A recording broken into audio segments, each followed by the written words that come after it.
Je donne à présent la parole au Centre Zagros pour les droits de l'homme. Mesdames et messieurs, nous nous réunissons aujourd'hui pour discuter du suivi et de la mise en œuvre de la Déclaration de Vienne et du programme d'action.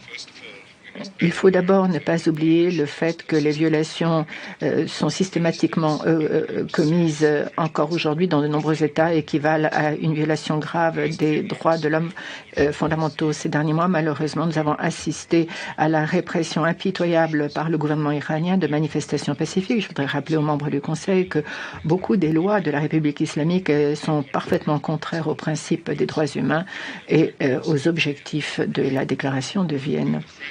Dans le cadre de la constitution iranienne, les femmes sont spoliées de leurs droits fondamentaux et de leur liberté. Et différents groupes et minorités se heurtent à la négligence, à l'oppression, leurs droits sont violés. L'assassinat de Mme Jina Mahsa Amini par la police de la moralité iranienne et la violence et la répression qui se poursuivent sans désemparer au Kurdistan iranien et au Baloutchistan confirment ce fait amer. La protection et les mécanismes de protection des droits humains restent faibles. Ils doivent être renforcés de façon à répondre aux buts et principes de la Charte des Nations Unies. Il faut d'ailleurs insister davantage sur les droits des minorités.